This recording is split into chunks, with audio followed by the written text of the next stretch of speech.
కేంద్ర ఎన్నికల సంఘం కీలక నిర్ణయం తీసుకుంది. మృతి చెందిన ఓటర్ల పేర్లను ఎప్పటికప్పుడు తొలగించే వెసులుబాటు తీసుకొచ్చింది.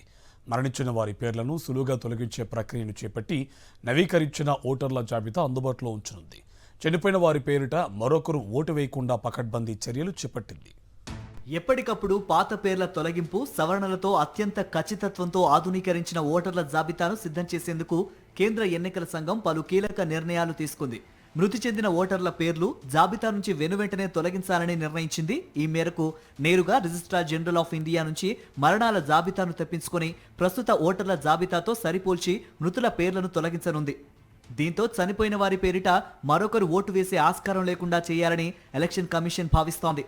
తాజాగా మరిన్ని కీలక నిర్ణయాలు తీసుకుంది ఈసీ. నమోదిత మరణాల తాజా జాబితా రిజిస్ట్రార్ జనరల్ ఆఫ్ ఇండియా నుంచి అందగానే బూత్ స్థాయి అధికారికి సమాచారం ఇస్తారు. ఫామ్ 7 అభ్యర్థన కోసం వేచి చూడకుండా నేరుగా రిజిస్ట్రార్ జనరల్ నుంచి ఈ జాబితా తెప్పించుకోవచ్చు. తరువాత మరణాన్ని ధృవీకరించుకునేందుకు బిఎల్ఓ వ్యక్తి మరణ విషయాన్ని ఖరారు చేసుకుంటారు.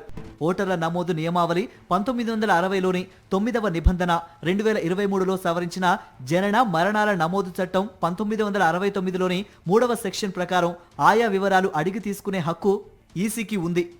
ఓటర్ ఇన్ఫర్మేషన్ స్లిప్ మరింత స్పష్టంగా ఉండేందుకు ఈసీ ప్రయత్నిస్తోంది. ప్రస్తుతం ఉన్న దాని డిజైన్ మార్చాలని భావిస్తోంది.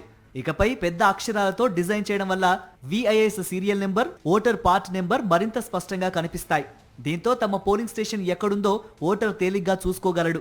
మరోవైపు ఎలక్టోరల్ రిజిస్ట్రేషన్ ఆఫీసర్ నియమించిన బిఎల్ఓలు అందరికీ ప్రామాణికమైన ఫోటో గుర్తింపు కార్డులను జారీ చేయనున్నారు.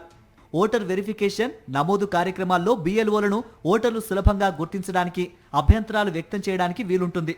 ముఖ్యంగా బిఎల్ఓలు ఇంటింటికి తిరిగే క్రమంలో వారిని ఓటర్లు తేలిగ్గా గుర్తుపట్టడానికి ఈ నూతన ప్రామాణిక గుర్తింపు కార్డు తప్పనిసరి అని ఈసీ భావిస్తోంది.